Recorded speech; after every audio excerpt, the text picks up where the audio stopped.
Всем большой привет, дорогие друзья и гости канала. Меня зовут Яна, и я рада приветствовать вас на канале Сижу-Вяжу. Сегодня хочу предложить вам очень летний, совершенно простой узор, который подойдет к очень многим изделиям, которые мы обсудим немножечко позже. А сейчас давайте приступим к этому узору. И для того, чтобы его провязать поворотными рядами, наберите на спицы четное количество петель, 2 петли из которых будут являться кромочными.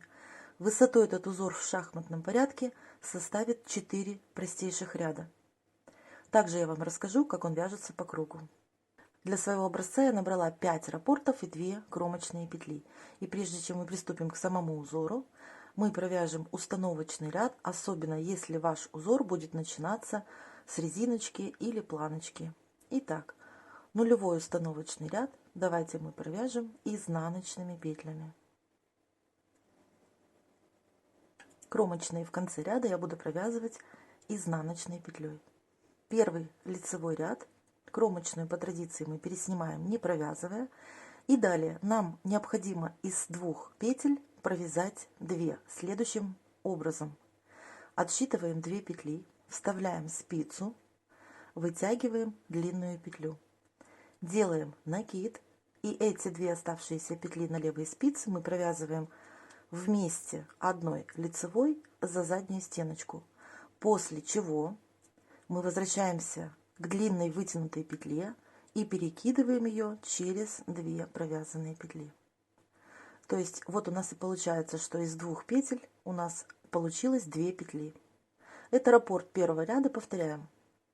Между второй и третьей петлей вытягиваем длинную петлю, делаем накид, а сами эти 2 петли со спицы провязываем вместе лицевой за заднюю стеночку. После этого мы возвращаемся к длинной вытянутой петле и перекидываем ее через 2 провязанные. Вяжем так до конца ряда.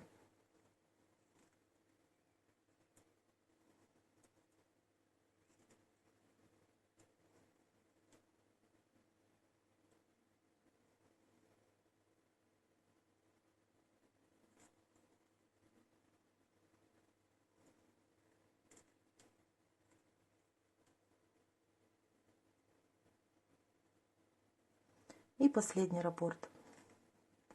Длинная петля, накид, 2 петли вместе одной лицевой за заднюю стеночку, а длинную вытянутую петлю мы перекидываем через 2 провязанные. И в конце кромочная. Второй изнаночный ряд. Кромочная. Провязываем второй изнаночный ряд изнаночными петлями.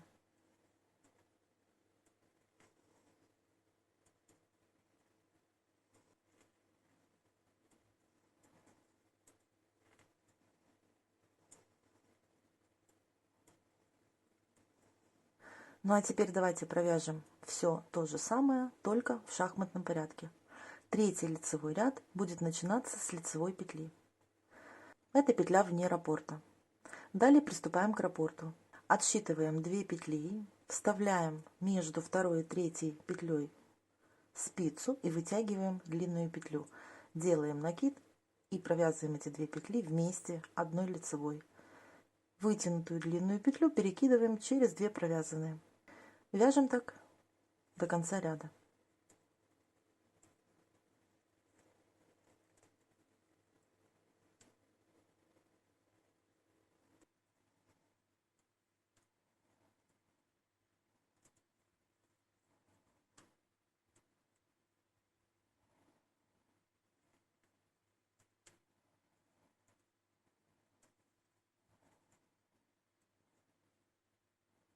В конце у нас остается одна петля вне раппорта. Мы ее провязываем лицевой и кромочная.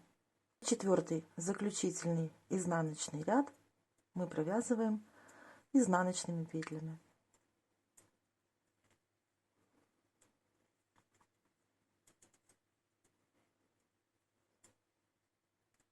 Ну вот мы провязали с вами один раппорт в высоту, состоящий из 4 рядов в шахматном порядке.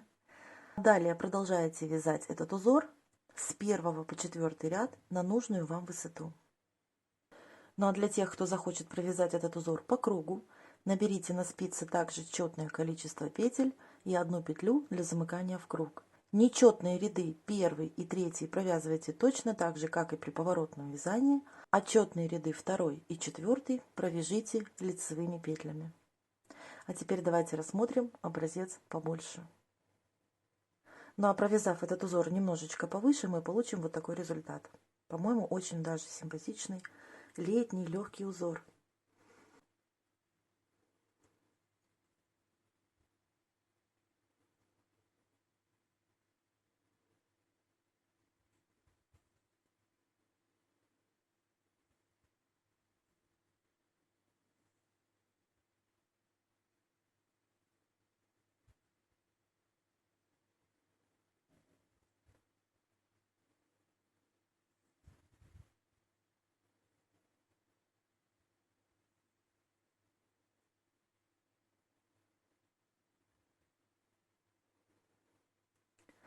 Таким узором можно провязать любые летние изделия, топы, маечки, кофточки, накидочки, все что угодно. Ну а также, конечно, связать этим узором можно прекрасную накидку, шаль, палантин, кардиган, джемпер и многое-многое другое. Вам останется лишь только подобрать правильную ниточку, чтобы изделие было той плотности, которую вы себе наметили. Ну и, конечно же, этот узор прекрасно подойдет для вязания различных и всевозможных сумочек. Ну а вот так узор смотрится с изнаночной стороны.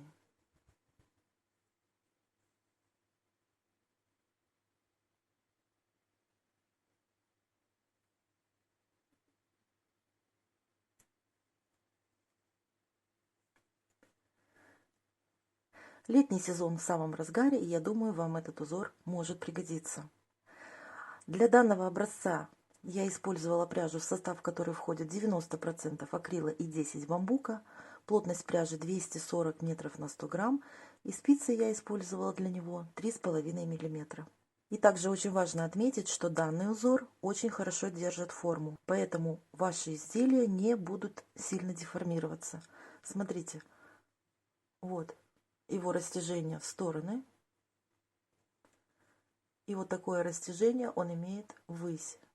То есть можно сказать, что он слабо эластичный, что в принципе для многих ажурных узоров является немаловажным.